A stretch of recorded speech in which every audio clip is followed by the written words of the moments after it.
चलो, good evening and welcome to class. So कल already थोड़ा बहुत प्रॉब्लम सॉल्व कर लिया था, आज भी प्रॉब्लम सॉल्व करेंगे। एक डीआई है and rest of the questions are arithmetic. तो आप लोग पहले try to solve the DI first. D ये तो हो गया था, ये सारा हो गया, ये भी हो गया, ये सब हो गया।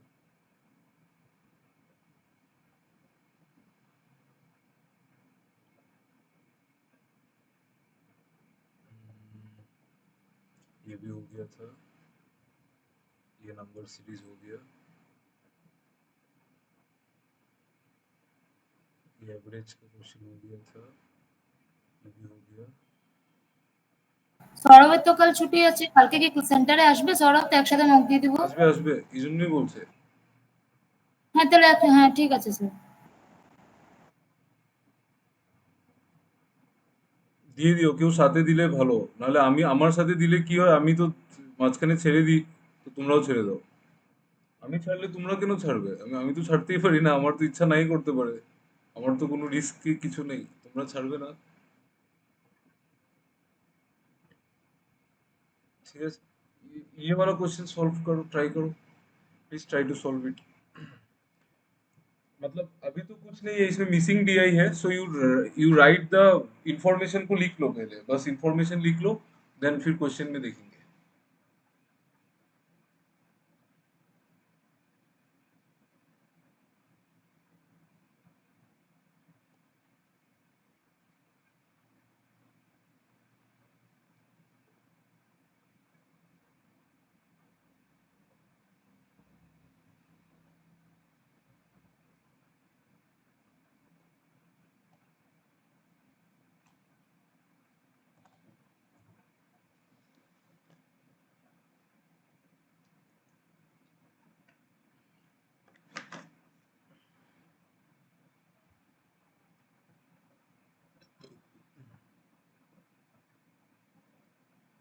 Write down the information and comment done, then we will start.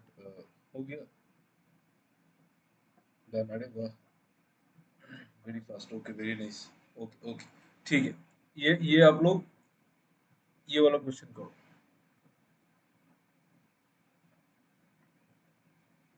थोड़ा फास्ट करो, ठीक है? Like exam, solve like exam, तब ज्यादा क्वेश्चन कर सकेंगे।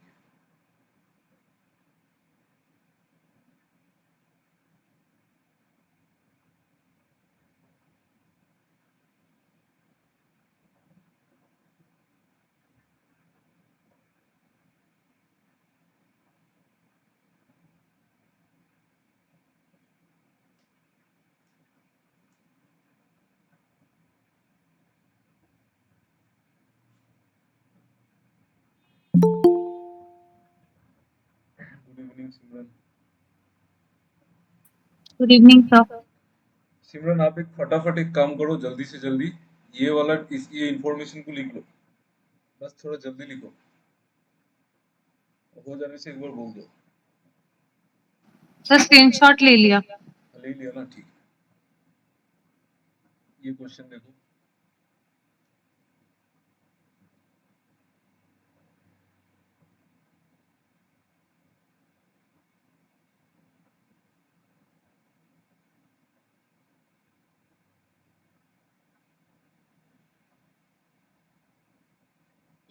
सॉरी।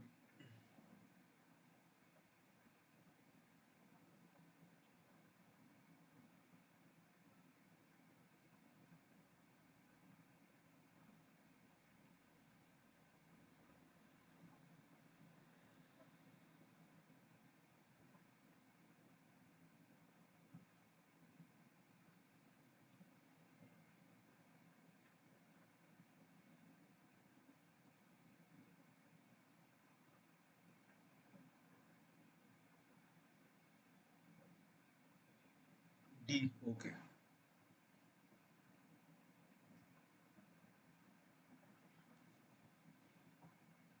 देखो, एक आदमी सॉल्व करने के बाद मैं सॉल्व कर लूंगा, ठीक है? अदरवाइज नो, बहुत कम क्वेश्चन करना होता है एक क्लास में, उसमें फायदा नहीं है। एटलीस्ट 10 क्वेश्चन तो करना ही चाहिए एक क्लास में। ठीक है, इसमें ए और डी, ए का कॉस्ट प्राइस 1500, बाकी कुछ नहीं पता, बट डी का मुझे सब कुछ पता है, 900 और मार्कअप 10%। तो डी का मुझे पता है, डी का डी का कॉस्ट प्राइस 900, मार्कअप 10%, 10% मतलब मार्क प्राइस 990 होगा ना, 990, ठीक है। और बोला है marked up amount on A is double that on D, D में मार्क्ड आउट अमाउंट 90, मतलब ए में 180, मतलब ए में 180 का मार्कअप है। तो ए में 180, यहाँ पे कॉस्ट प्राइस कितना है 1500, तो मार्कअप करेंगे हम 180 का। तो ए के लिए कॉस्ट प्राइस है 1500, मार्कअप करेंगे 180 का, तो 1680 होगा। आपको पूछा है प्रॉफिट ऑन ए, प्रॉफिट और लॉस ऑन ए, तो प्रॉफिट और लॉस पूछा है, ठीक है। तो 5% का डिस्काउंट दिया है, तो इसका 5% 84 होता है, इसका 10% 168 होगा ना, इस नंबर का, ये मार्क प्राइस है ना, और ये कॉस्ट प्राइस है। तो इसका इसका 10% 168, तो 5% 84 होगा, यहाँ से 84 निकाल दो, तो 1600 और 1500 96, 1596। तो अभी प्रॉफिट हुआ है कितने का, 96 का, 96 का प्रॉफिट 1500 में, तो 100 में कितना, 15 6 6 3 2 2 5, मतलब 0.4, 2 6 इधर 15, ये क्या है, 6.4 आ रहा है। তো 6.4 হবে, আমি একটু ভুল করে দিয়েছিলাম, বি হবে অপশন।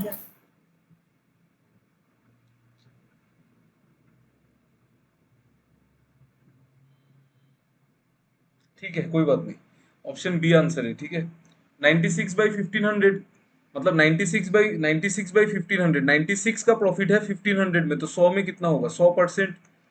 तो इससे कैंसिल कर दो इसको, और 15, 96/50, 15 6 जा 90, और बचा 6, 6/15 कितना होता है, 2/5, 2/5 मतलब 0.4, तो 6.4%।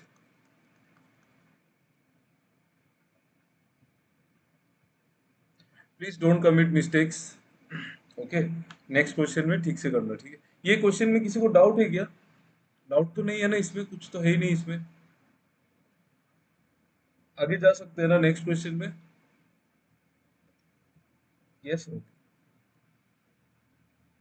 सॉर्ट ऑफ डाउट है क्या, डाउट तो नहीं है ना, ये वाला क्वेश्चन करो तो।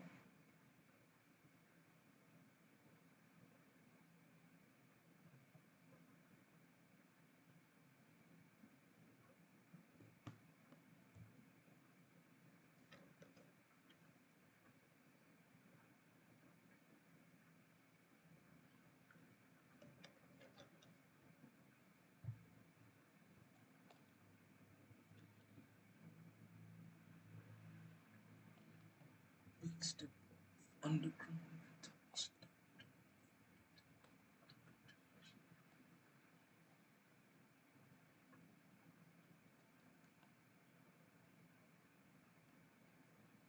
Trend setter, underground methods.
See, very nice. 5% okay. See, very nice, very nice.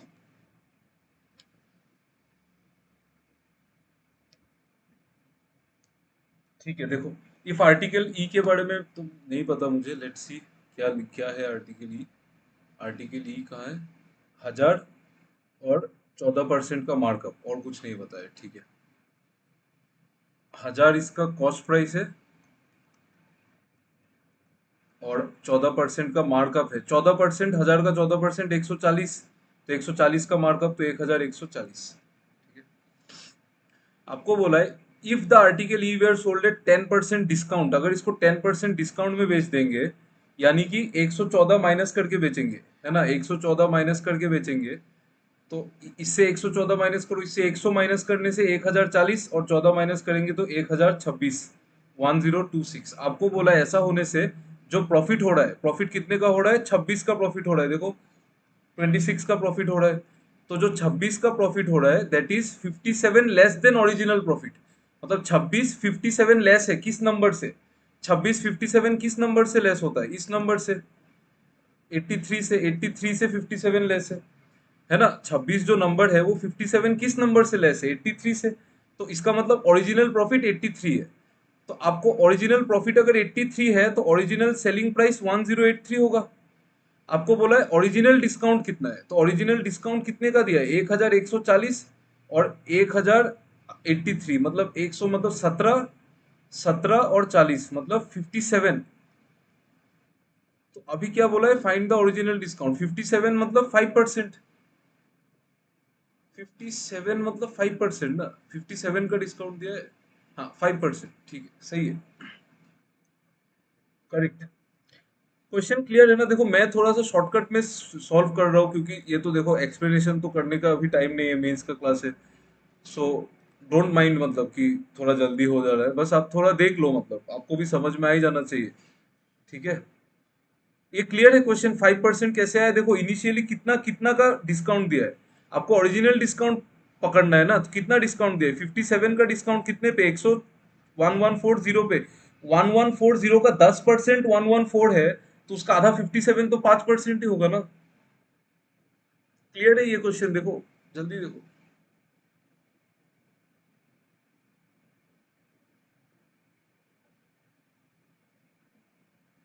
Yes clear है ना, समझ में आ रहा है ना। 57 लेस देन ओरिजिनल प्रॉफिट, मतलब जो प्रॉफिट है 26, वो ओरिजिनल प्रॉफिट से 57 कम है, तो ओरिजिनल प्रॉफिट 83 होगा, तो ओरिजिनल सेलिंग प्राइस 1083 होगा, उस हिसाब से आपको डिस्काउंट निकालना है। ठीक है, चलिए ये वाला क्वेश्चन कीजिए, प्लीज डू इट।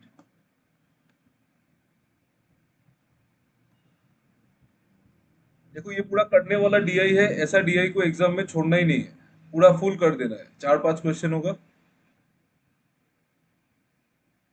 मेरे हिसाब से तो प्रॉफिट लॉस का एक भी क्वेश्चन नहीं छोड़ना चाहिए, कुछ भी आ जाए, केस डीआई कुछ भी आए, सब करना चाहिए।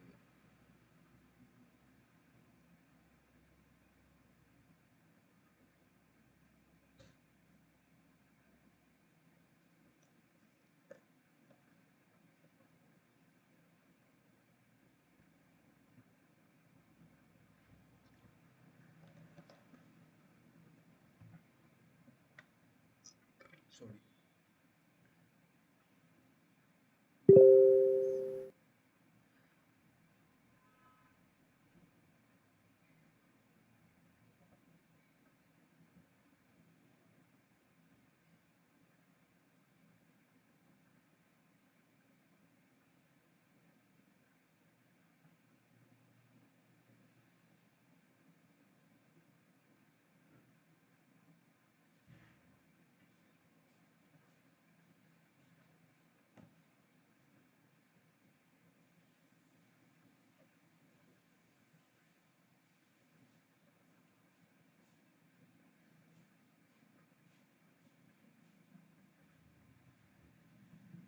ए ओके।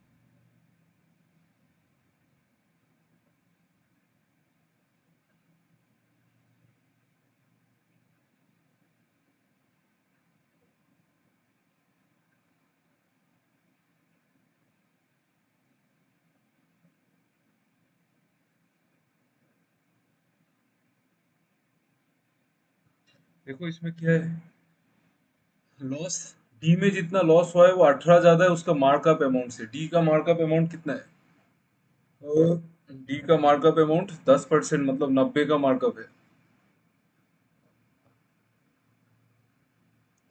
सॉरी, डी को अगर मैं देखूं तो इसका कॉस्ट प्राइस 900 है, 10% का मार्कअप है तो इसका मार्क प्राइस 990 है, मार्कअप अमाउंट 90 है और लॉस हुआ है 18 ज्यादा। 18 ज्यादा मतलब 90 से 18 ज्यादा 108 का लॉस हुआ है, तो बेचा कितने में होगा?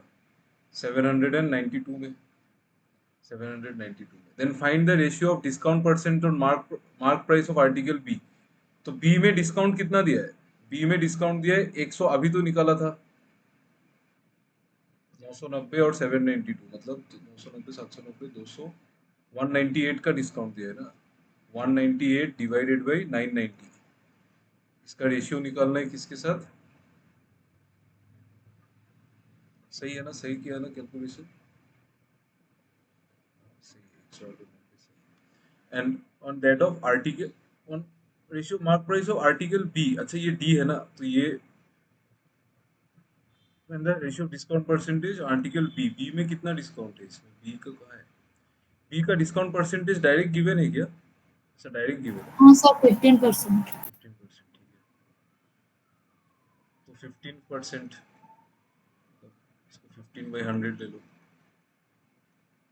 फिर तो क्या है, मैथ्स करना है यहाँ पे। 3 से काट दो इसको, 3 से ये कितना बार कटेगा? ये तो 5 बार कटेगा, और ये 5 से 2 बार, और ये 3 से कटेगा कितना बार? 3 से कितना बार कटेगा बोलो? 66 6। टाइम्स, 66। फिर 2 बार, फिर 3 बार। तो रेशियो क्या आएगा? 3:4।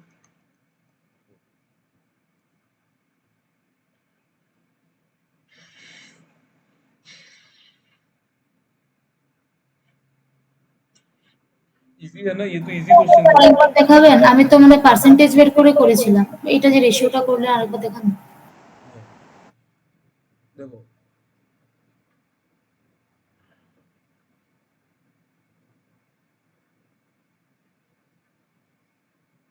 यहाँ पे এখানে ডিসকাউন্ট দেখো কত আছে? 198। ডিসকাউন্ট পার্সেন্টেজ মানে 198/990 ইন্টু 100, তো ইন্টু 100, সাপোজ ইন্টু 100, ঠিক আছে, বাট ইন্টু 100, আর এদিকে বি তে 15%, 15% মানে 15/100 ইন্টু 100। তো আমি এই 100টাকে লিখিয়ে নি আগে, দরকার নেই না, फ्रैक्शन ही नहीं निয়েছি। 15% का फ्रैक्शन कितना होगा? 15/100। इसका रेशियो फिर कैंसिल कर दो, বুঝলে? হ্যাঁ বুঝেছি, বুঝেছি স্যার। জলদি হয়ে গেল।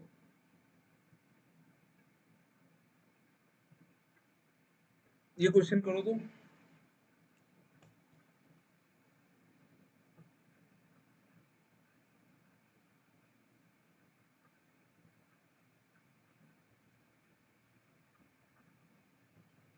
एक क्लास में एक लड़का है, उसका नाम है mister perfect.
B 14 years, okay.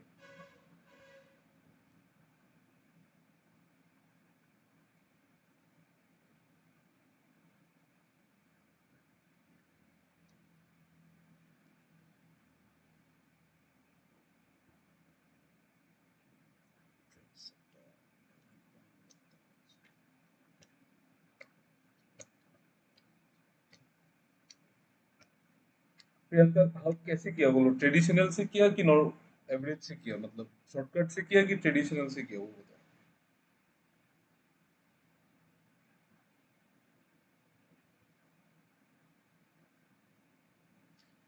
जल्दी बताओ यार प्लीज। इक्वेशन से डायरेक्ट आ गया, कौन सा इक्वेशन? इक्वेशन मतलब ट्रेडिशनल मेथड ना, वो बोलो ना, मैं वही तो पूछ रहा हूँ, ट्रेडिशनल मेथड से क्या है ना। यही तो प्रॉब्लम है, आप लोग क्यों नहीं समझ पाते हो एवरेज। डायरेक्ट आने का बात नहीं है, डायरेक्ट आ जाएगा, लेकिन ये क्वेश्चन एग्जाम में थोड़ी आएगा। See average age of a group of 40 people is x+5, मतलब 40 लोग थे, उनका एवरेज कितना था, x+5 था। ठीक है, उनका एवरेज था x+5, and it is increase by 1 year when 10 new people join the group, मतलब 10 लोग आए, 10 लोगों ने एवरेज को एक से बढ़ा दिया। 10 लोग आने की वजह से एवरेज एक से बढ़ गया। अगर ये 10 लोग x+5 लेके आते, हर एक इंसान अगर x+5 लेके आता, तब एवरेज नहीं बढ़ता, तब एवरेज सेम रहता। लेकिन उन्होंने एवरेज को बढ़ाया, कितने से बढ़ाया, एक से बढ़ाया। मतलब एक से बढ़ाया, इसका क्या मतलब है, इसका मतलब उन्होंने 40 लोगों को एक एक डिस्ट्रीब्यूट कर दिया है। 40 लोगों को एक एक डिस्ट्रीब्यूट करेगा तो कितना डिस्ट्रीब्यूट करेगा, 40 डिस्ट्रीब्यूट करेगा। 40 डिस्ट्रीब्यूट करेगा, 10 लोग अगर 40 डिस्ट्रीब्यूट करेंगे तो एक आदमी कितना लाएगा, एक आदमी लाएगा 4, एक आदमी लाएगा 4, तो एक आदमी 4 4 लाया, और अपना भी तो उसने एक बढ़ाया, मतलब अपना एक लेके आया, अपना खुद का भी एक बढ़ाया ना, तो अपना एक लेके, आपको समझ में नहीं आएगा, जिसने एवरेज नहीं पढ़ा है उसको समझ में नहीं आएगा, छोड़ दो। बट मैं तो एवरेज से ही करूंगा, I don't like this traditional method, मुझे समझ में मतलब अच्छा नहीं लगता है। ठीक है, सो ये देखो यहाँ पे x+5 अगर वो लेके आता तो एवरेज बिल्कुल सेम रहता, बट वो एक्स्ट्रा 40 लेके आया, मतलब एक एक, अगर 10 लोग 40 लेके आए, तो एक एक इंसान कितना लेके आया, 4 लेके आया, 40/10 4 लेके आया। वो तो इन लोगों का एवरेज बढ़ाया, बट अपना एवरेज बढ़ाने के लिए उसको और एक भी लाना पड़ेगा, क्योंकि सबका वेट एक एक बढ़ाया। तो मतलब ये जो 10 लोग आए, इसमें से हर एक इंसान का वेट कितना है, x+10, x+10 ही है ना, कुछ गड़बड़ तो नहीं किया। x+5, अगर x+5 आता, it is increase by 1 year, increase by 1 year when 10 new people join the group. ठीक है, तो 10 लोगों ने ज्वाइन किया तो एक से बढ़ाया, मतलब एक से बढ़ाया, मतलब 40 को एक एक दिया तो 40 एक्स्ट्रा लाया, 40 एक्स्ट्रा लाया 10 लोगों ने, मतलब एक आदमी 4 लाया, एक आदमी 4 लाया, वो तो उसको बढ़ाया, और फिर, और ये 10 लोग थे तो सबका एक एक, ठीक है, x+10, तो इसका एवरेज है x+10, तो x+10 is equal to 2x+2। ये दिया हुआ है ना average, average of new people is 2x+2, तो यहाँ से x का वैल्यू डायरेक्ट आ जाता है 8। फिर आपका the average of all the 50 people, average पहले कितना था, x+5 13 था, लेकिन 50 लोग थे तो एवरेज 1 से बढ़ गया था ना, तो 13+1 इक्वल टू 14। ठीक है, স্যার এটা আরেকবার বুঝাবেন, আমি তো ওইভাবেই করেছিলাম ট্রেডিশনালি। अच्छा বুঝেছি, দেখো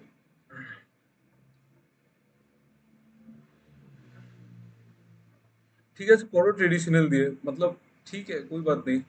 না আমি অ্যালিগেশনও ট্রাই করছিলাম স্যার, বাট অ্যালিগেশনে না হলো না। এলিগেশন দিয়ে করো না, এলিগেশনটা বাজে মেথড হয়, ফসে যাবে জানো, এলিগেশন দিয়ে যে এক্সামে ফসে যাবে। হ্যাঁ ফসে গেছিলাম স্যার। एलिगेशन দিয়ে করবে ना, देखो, देखो अगर, देखो यहाँ पे 40 लोग है, ये 40 लोग है, हर एक का वेट है एवरेज x+5, माने कि 40 जन वेट x+5, x+5, x+5, 40 लोगों का हर एक का वेट x+5 है। अभी 10 नए लोग आए, अगर हर एक का वेट अगर x+5 ही होता, तब तो एवरेज चेंज नहीं होता ना, because if new people enter the group and they have the same weight as the average weight of the previous group, then the average does not change, average तो change नहीं होता है, x+5 से average change नहीं होता है ना।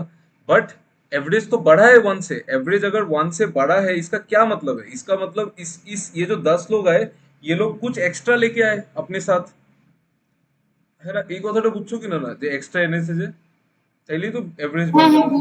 হ্যাঁ বুঝতে পারছি। ठीक है, एक्स्ट्रा लाया तभी तो अभी कितना एक्स्ट्रा लाया, इतना एक्स्ट्रा लाया कि वो 40 लोगों को एक एक केजी दे सके, क्योंकि एवरेज को 1 से बढ़ाना है ना, एवरेज को 1 से बढ़ाना है। नहीं तो आप ऐसे सोचो कितना एक्स्ट्रा लाया, कितना एक्स्ट्रा लाएंगे, 50 लोग है, 50 लोग अगर है तो कितना एक्स्ट्रा लाना पड़ेगा, सबको एक केजी देना पड़ेगा ना, तभी तो जाके बैलेंस होगा, तभी तो एवरेज 1 से बढ़ेगा। इसी ये बात समझ में आ रहा है आपको, 50 लोगों को 1 केजी देना पड़ेगा, जो डू यू अंडरस्टैंड, ये बात समझ में आता হ্যাঁ है। স্যার করতে পারছি। বুঝতে পারলে তো, মানে সামটা 50 থেকে বাড়বে, সাম जो है वो 50 से बढ़ना चाहिए, तभी तो एवरेज 1 से बढ़ेगा ना, 50 डिवाइडेड बाई 5, 50 डिवाइडेड बाई 50 होगा तभी 1 से बढ़ेगा, है ना। तो अगर सबको एक एक देना है, मतलब एक्स्ट्रा 50 लाना है, तो एक्स्ट्रा 50 लाना है। अभी कितने लोग हैं, 10 लोग, तो एक्स्ट्रा लाना है 50 और लोग है 10, मतलब एक आदमी कितना लाएगा एक्स्ट्रा? 5। तो एक आदमी एक्स्ट्रा लाएगा 5। इसका मतलब हर एक का वेट x+10 होना चाहिए। हर एक का वेट x+10 होना चाहिए, बट अभी तो क्वेश्चन में बोला है कि न्यू लोगों का एवरेज 2x+2 है। तो अगर हर एक का वेट मतलब x+10 जो है वो सेम इक्वल है 2x+2 का। एक ही बात है ना, हर एक का वेट अगर x+10 है मतलब एवरेज भी x+10 ही है। বুঝতে পারলে নাকি? ক্লিয়ার है ना? হ্যাঁ স্যার, ক্লিয়ার ক্লিয়ার বুঝেছি। হ্যাঁ, এটা অনেক ইজি স্যার, অনেক ইজি। बस एवरेज ना प्रॉब्लम थी कि मतलब अगर आपने एवरेज को पूरा फुल ड्रिंक नहीं किया है ना अच्छे से, तब आपको नहीं आएगा एवरेज। तो इसीलिए एक डर है, मतलब एवरेज को लेके एक डर है। ये सबसे टफ चैप्टर भी है मैथ्स में, एरिथमेटिक में, कि समझना इसको बहुत डिफिकल्ट है। बट एक बार आप मास्टर कर लोगे ना तो बहुत हलवा है, मतलब कुछ नहीं है। आप डायरेक्ट वर्बली सॉल्व कर सकते हो, can easily solve the equations, ठीक है। तो यहाँ से सॉल्व हो गए, x8 आ जाएगा। तो पहले एवरेज कितना था? x+5 था ना, मतलब 13 था। बट अभी तो 1 से बढ़ गया, मतलब न्यू एवरेज कितना है? 14। 14, और कुछ है नहीं यहाँ पे। चलो आगे जाते हैं, आगे और क्वेश्चन है। डेटा सफिशिएंसी है, फिर क्वांटिटी है, शायद उसको करो।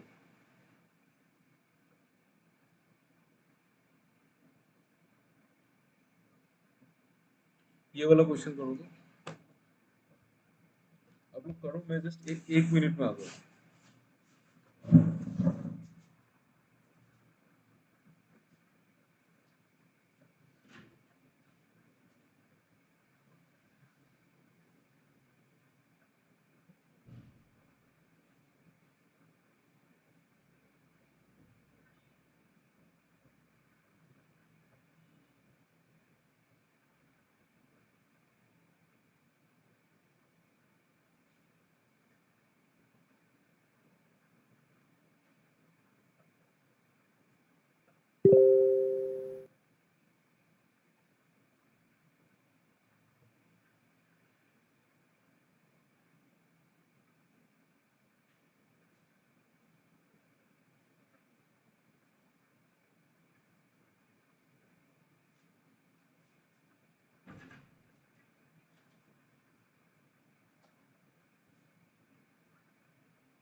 One alone is sufficient. Okay.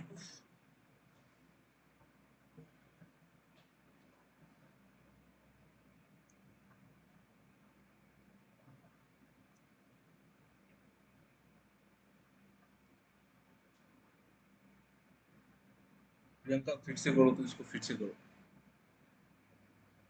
फिर से और एक बार सॉल्व करो तो।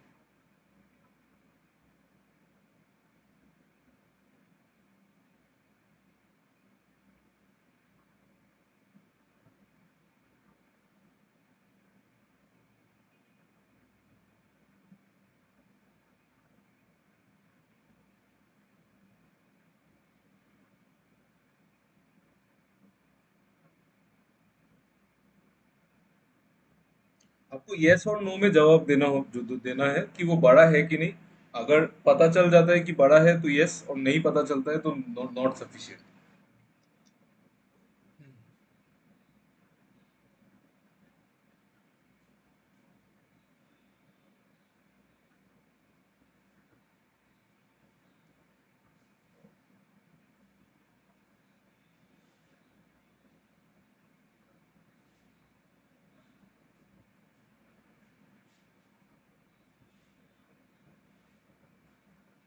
Very nice, very good, very nice, बहुत बढ़िया। Not sufficient, obviously not sufficient. यहाँ पे देख के ही पता चल रहा है नॉट सफिशिएंट। देखो, यहाँ पे आपको बताना है 1/m ग्रेटर देन 1/n, मतलब बेसिकली m और n के बीच में कंपैरिजन चाहिए। m n से बड़ा है कि नहीं, ये अगर बता देंगे तो हम बता देंगे कि 1/m बड़ा है कि 1/n बड़ा है, बस। और कुछ नहीं है इसमें, ठीक है।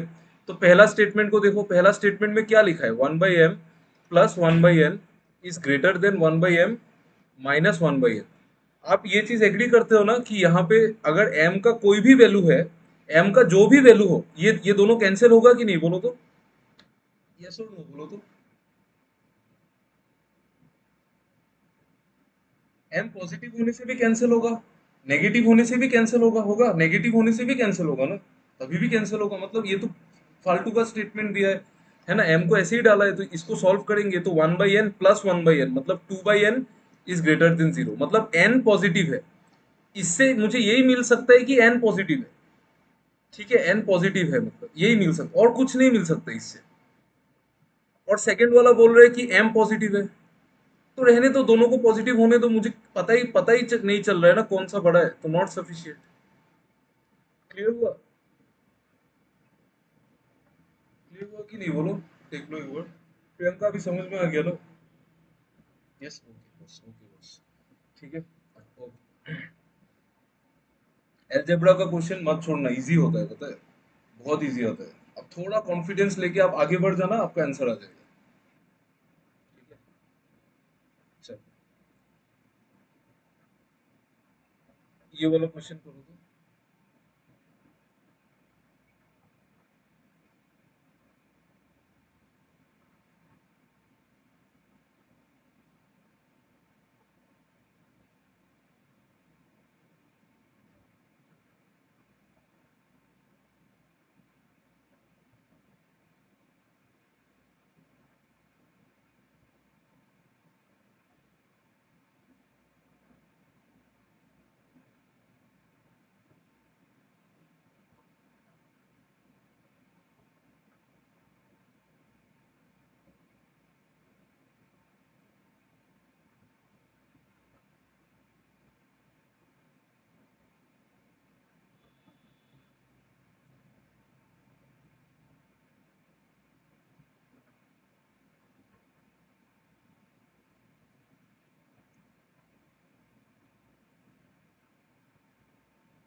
ये बहुत अच्छा क्वेश्चन है, इसको ट्राई करो तो क्या आ रहा है। आइदर वन एलोन और टू एलोन। टू एलोन से तो नहीं आ रहा है आंसर। पता नहीं, हो भी सकता है। One alone, okay. Two alone से तो नहीं आ रहा है, मेरा आंसर तो नहीं आ रहा है, पता नहीं आपका आ भी सकता है। पहले हम लोग टू एलोन को देखेंगे, ठीक है। पहले स्टेटमेंट टू को देखो तो। Two boats P and Q are initially 40 kilometre apart, ये 40 किलोमीटर डिस्टेंस है दोनों के बीच में। यहाँ पे बोट पी है और यहाँ पे क्यू है, and starts travelling towards each other, speed of boat P and Q in still water. अच्छा, आप मान लो ये वाला बोट, मान लो स्ट्रीम स्ट्रीम इधर फ्लो कर रहा है। ठीक है, अब मान लो स्ट्रीम इधर फ्लो कर रहा है, तो पी का स्पीड कितना होगा? पी का स्पीड 30 प्लस डब्ल्यू, और क्यू का स्पीड कितना होगा इस तरफ? 50 - W, 50 - W। ठीक है, तो रिलेटिव स्पीड कितना होगा बोलो तो? रिलेटिव स्पीड कितना होगा बोलो, जल्दी बोलो। इन दोनों का रिलेटिव स्पीड कितना होगा?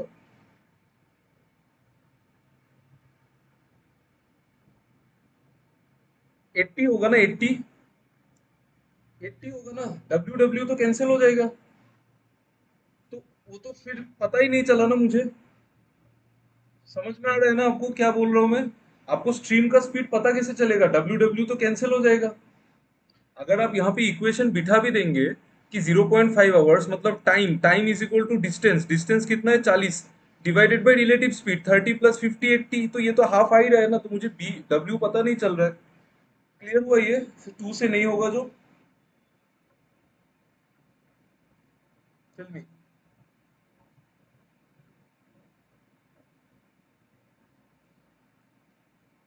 समझ में आया कि नहीं बोलो?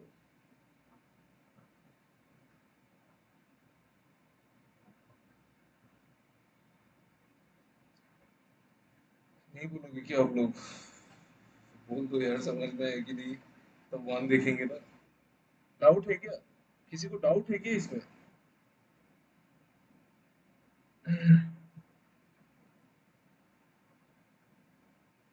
नहीं है ना डाउट? डाउट है तो बोलो। फिर मैं रिपीट करता हूँ, बोलो डाउट नहीं है ना, ठीक है। तो इससे तो सॉल्व नहीं होगा, क्योंकि वो रिलेटिव स्पीड में प्लस माइनस होके वो कट ही जाएगा, अल्टीमेटली कट जाएगा ना, तो उसका कोई फायदा नहीं है।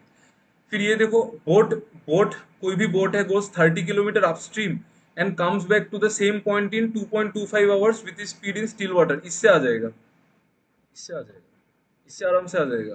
30 kilometre upstream and comes back to the same point in 2.25 hours.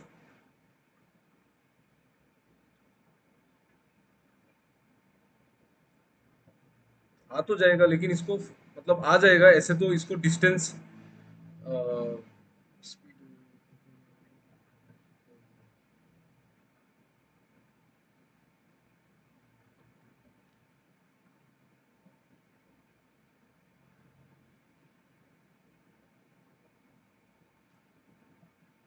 ऐसे तो आ जाएगा। 30 kilometre upstream, distance distance by speed.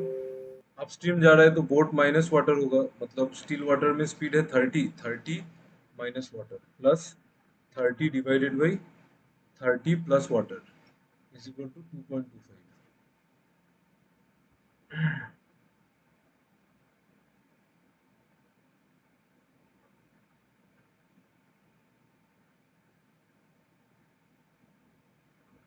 LCM लेके तो आ जाएगा।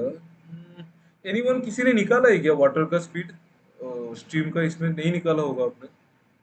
आ तो जाएगा, लेकिन अगर मैं ये फॉर्मूला लगा दूं कि अगर डिस्टेंस, सेम डिस्टेंस को दो अलग अलग स्पीड से ट्रेवल किया है, तो same distance d is equal to S1 into S2, speed का multiplication 30 plus water, 30 minus water, और स्पीड का सम 60 और टाइम का सम 2.25। ये आ तो जाएगा, आ जाएगा, ठीक है। वेरी नाइस प्रियंका, ये वाला बनाओ। ये तो कर लिया था हमने उस दिन, ये कर लिया था। और क्या क्वेश्चन है?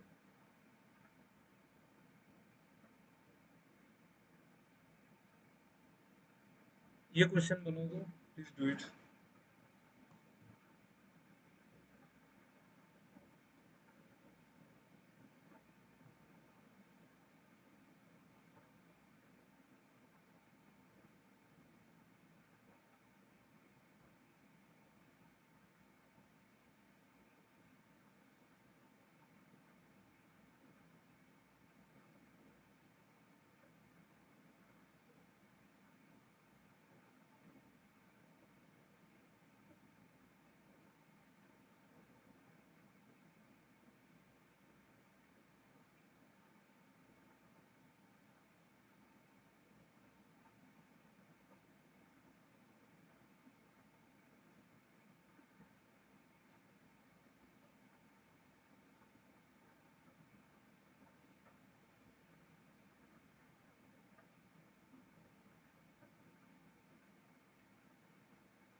Any one of them alone is sufficient, okay?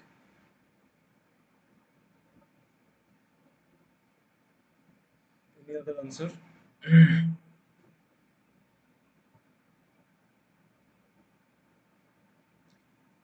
Purchased an item for T and sold it to a customer, तो प्रॉफिट परसेंटेज बताना है।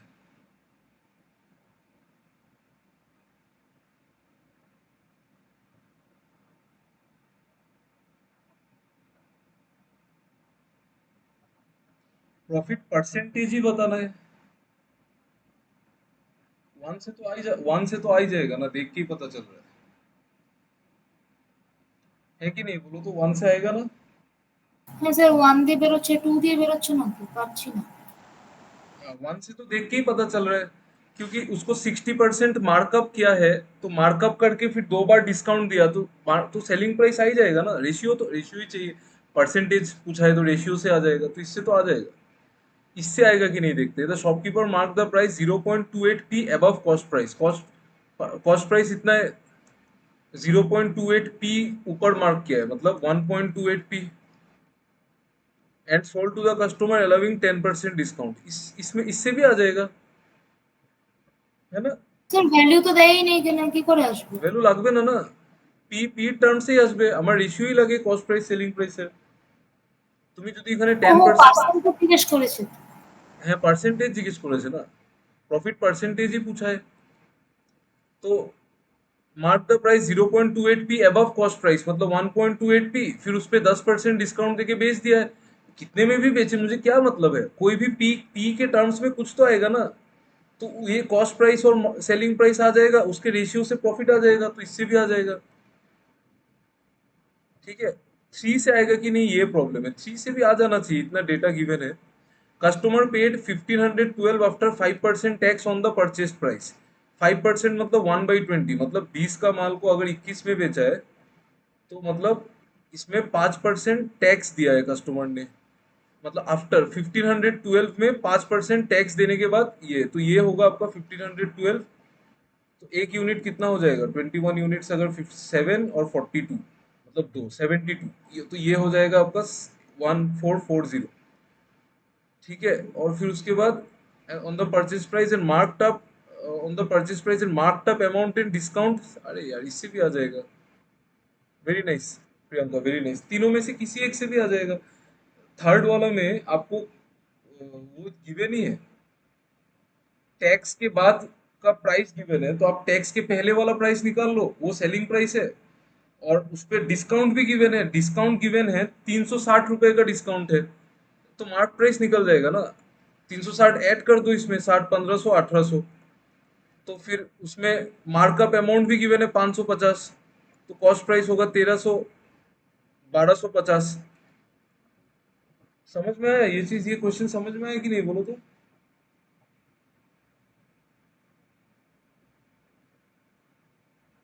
समझ में आया ना। सिमरन और सौरभ, आप दोनों को समझ में आया। कहीं नहीं आया तो बोलो मुझे, मैं रिपीट करता हूँ ना फिर। सर लास्ट वाला। लास्ट वाला देखो, इस पे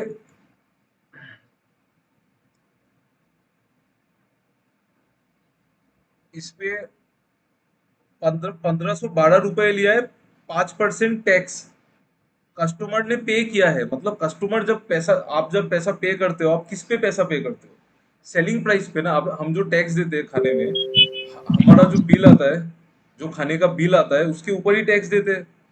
तो खाने का बिल 5% टैक्स दिया है, इसका मतलब क्या, सेलिंग प्राइस 20 था, फिर टैक्स देके वो 21 हो गया। 5% का मतलब 1/20 होता है ना। तो बोला है कि 5% टैक्स देने के बाद 1512 दिया है, तो 21 यूनिट का वैल्यू 1512 रखेंगे, तो एक यूनिट का वैल्यू 72 आएगा। आप कैलकुलेशन करो, 21 इंटू 7 147 होता है, फिर 42, तो 72 आएगा। तो 20 यूनिट का वैल्यू 1440 आएगा, तो ये तो मेरा सेलिंग प्राइस है। अभी तो हो जाएगा ना, अभी आपको डिस्काउंट भी गिवन है 360 का, तो सेलिंग प्राइस से डिस्काउंट ऐड कर देने से मार्क प्राइस आ जाएगा। हाँ सर। समझ में आया ना, फिर वहां से कॉस्ट प्राइस आ जाएगा मार्कअप से। ठीक है प्रियंका, वेरी नाइस, अब आज आपका परफॉर्मेंस बहुत अच्छा है। ये वाला क्वेश्चन करो, तो ये वाला सारा क्वेश्चन खत्म करके जाएंगे, तब कल मैं कुछ नया करने को रहेगा नहीं, तो फिर ये सभी फिर करो एक ही चीज।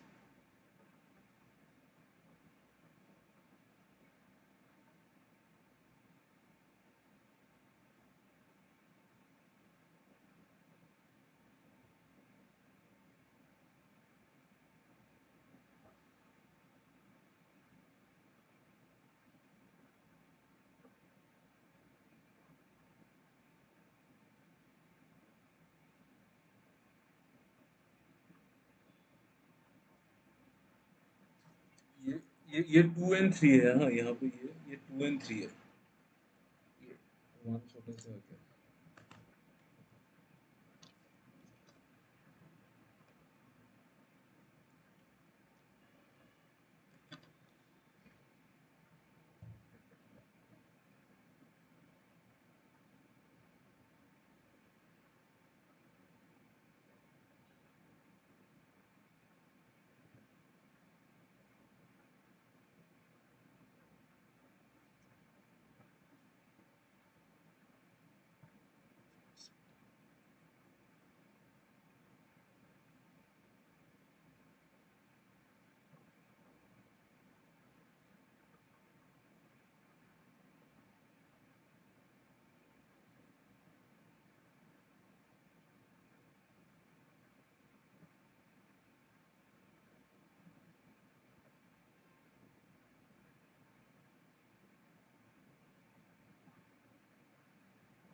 Only 1 and 3, okay.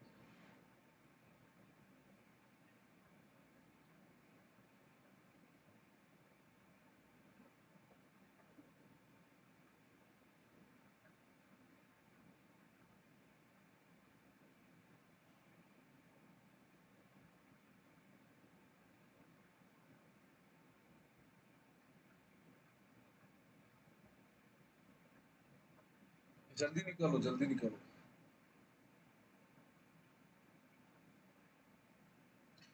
बेसिकली मुझे क्या चाहिए, टाइम टेकन, ए का लेंथ चाहिए, ए का लेंथ चाहिए और उसका स्पीड चाहिए।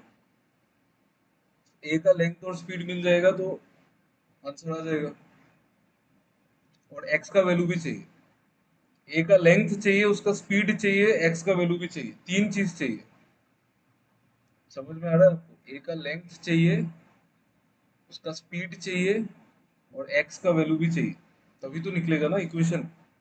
अगर एक ट्रेन एक प्लेटफॉर्म को क्रॉस कर रहा है तो उसको कितना टाइम चाहिए, कितना टाइम चाहिए, time is equal to distance. Distance जब प्लेटफॉर्म को क्रॉस करेगा तो ट्रेन अपना लेंथ क्रॉस करेगा, प्लस वो प्लेटफॉर्म का लेंथ क्रॉस करेगा, डिवाइडेड बाई उसका स्पीड। तो उसका स्पीड तो चाहिए ना, ओरिजिनल स्पीड, फिर उसका लेंथ भी चाहिए, कुछ भी गिवन नहीं है। फिर एक्स का वैल्यू भी चाहिए, अगर उसको x% बढ़ाओगे आप स्पीड तो एक्स का वैल्यू भी तो चाहिए ना। तो तीन चीज चाहिए इसमें, तो अभी किस में से आएगा वो देख लो। Train A can cross a person running with speed x kilometer per hour in opposite direction as that of train in 18 seconds. Train A can cross a person running with speed, ये train का, ये आदमी का speed है, in opposite direction as that of a train in 18 seconds. तो 18 seconds में train अगर एक आदमी को क्रॉस करेगा और ऑपोजिट डायरेक्शन में रिलेटिव स्पीड ऐड हो जाएगा ना, तो ट्रेन, तो 18 इज इक्वल टू ट्रेन का लेंथ डिवाइडेड बाई आदमी का स्पीड एक्स और ट्रेन का स्पीड एस। तो ये इससे आएगा बस, स्टेटमेंट वन से यही आएगा।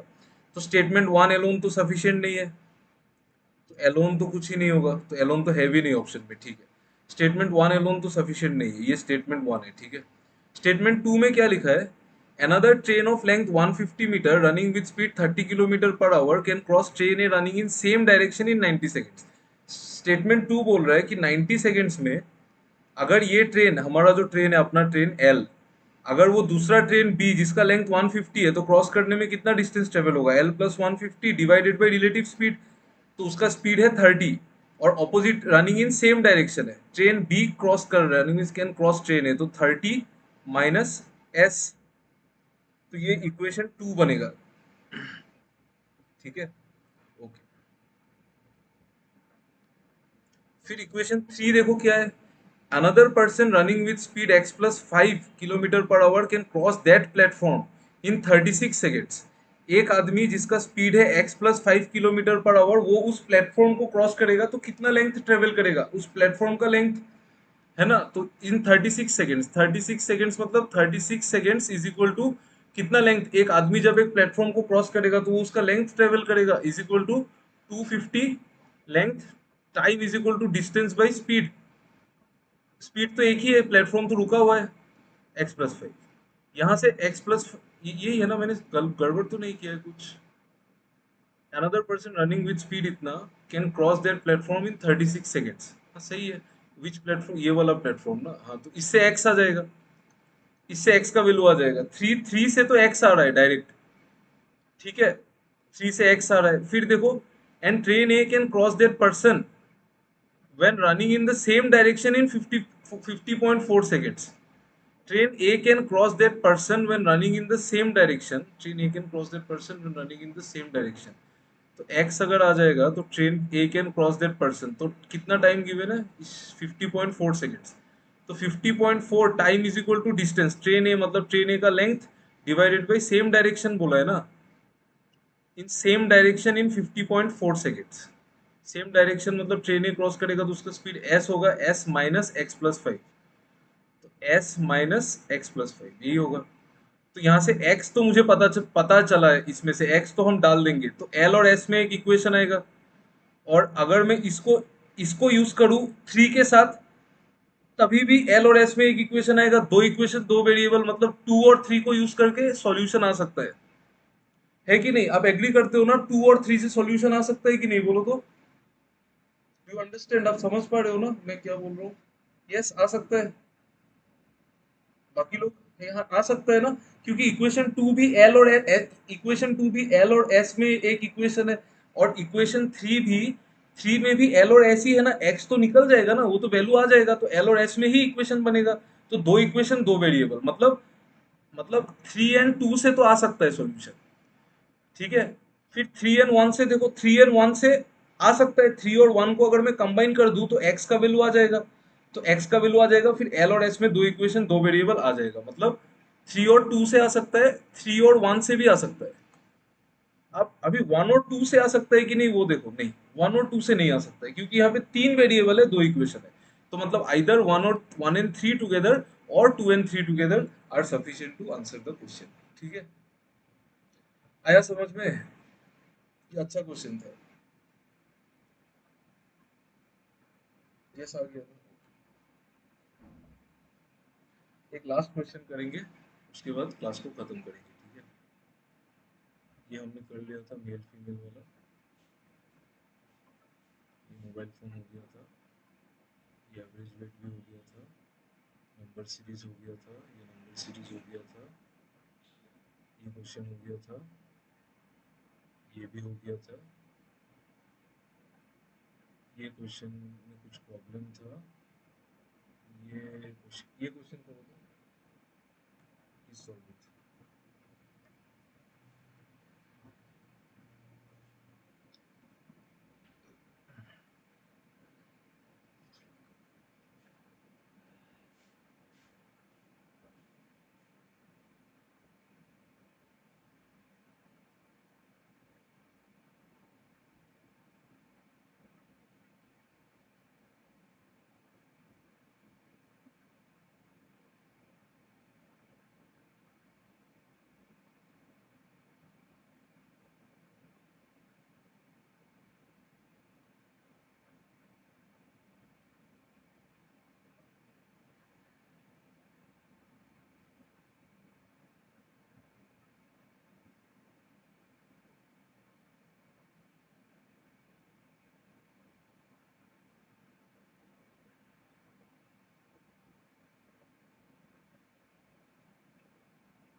मेरे एक जूनियर को एसबीआई क्लर्क में जॉब मिला है आज, आज उसका ज्वाइनिंग।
करो, ये अच्छा क्वेश्चन है, थोड़ा थोड़ा समझ में तो आ रहा है, स्टिल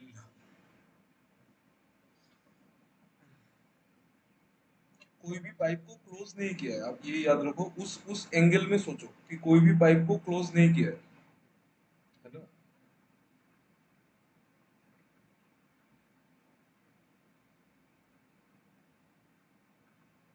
उस एंगल में सोचो तब आ जाएगा आंसर।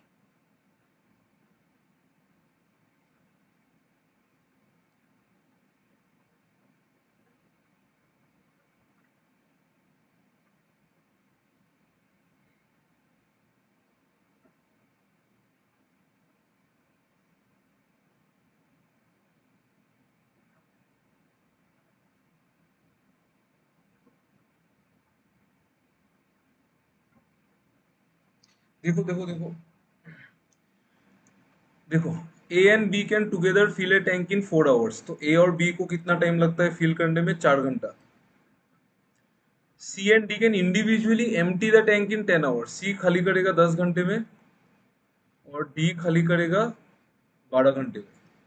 एक ही टैंक है ना, तो एक ही काम कर रहे हैं सब मिलके, तो 4 10 12 का एलसीएम 60, 60 मतलब ए प्लस बी का एफिशिएंसी आएगा 15।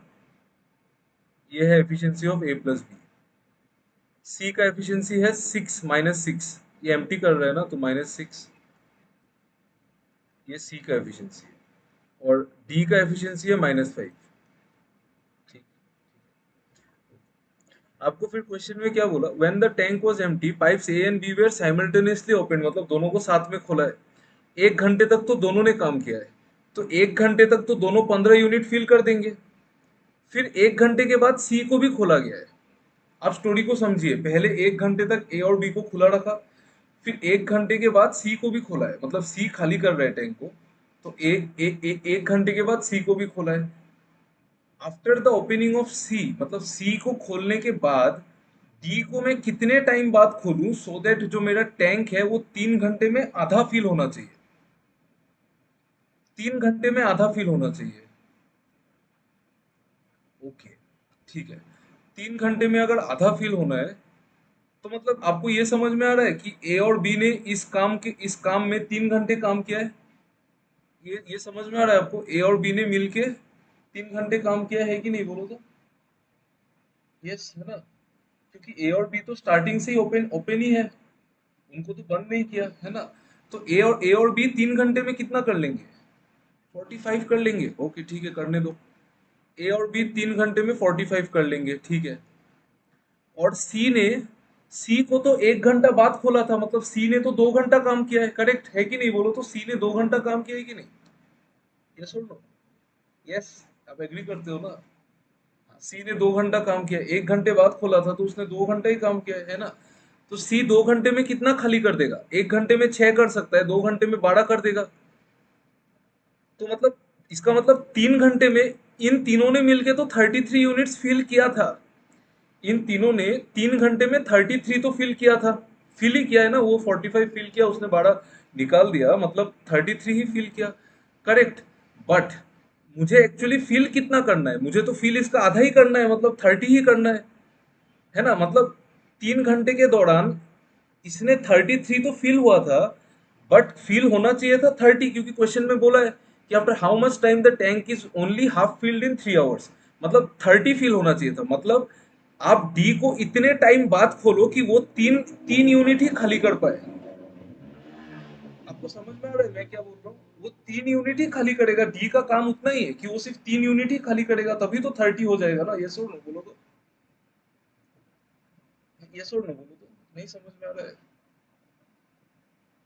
अच्छा नहीं आ रहा है, ठीक है। आ रहा है ना, या फिर नहीं आ रहा है बोलो तो, सच में ऑनेस्टली बताओ। अगर नहीं आ रहा है तो मैं रिपीट करूंगा, नो प्रॉब्लम। आ रहा है ना? आ रहा है ना? प्रियंका और सिमरन हम दोनों को अंडरस्टूड ना? ओके ठीक। देखो मतलब 33 तो इन दोनों ने ए बी और सी ने ही किया है, आपको पता है। मतलब डी ने तीन तीन यूनिट काम किया होगा। डी 1 घंटे में 5 यूनिट करता है, तो 3 यूनिट काम करने में उसको कितना घंटा लगा होगा? 3/5 आवर्स। इसका मतलब इस काम में डी ने सिर्फ 3/5 आवर्स ही काम किया है। और 3/5 आवर्स को अगर हम मिनट्स में लेंगे तो कितना मिनट्स आएगा बताइए? 36 मिनट्स आएगा। 36 मिनट्स आएगा ना। इसका मतलब इस काम में डी ने सिर्फ 36 मिनट्स काम किया है। आपको बोला है कि after the opening of pipe C D को मैं कितने घंटे बाद खुलूं। अच्छा डी ने अगर 36 मिनट काम किया है, तो आपको ये समझ में आ रहा है कि डी को 2 घंटा 24 मिनट बाद खोला गया था। ये समझ में आ रहा है आपको? डी को जो 2 घंटा 24 मिनट बाद खोला गया था, do you understand it directly? नहीं आ रहा है ना?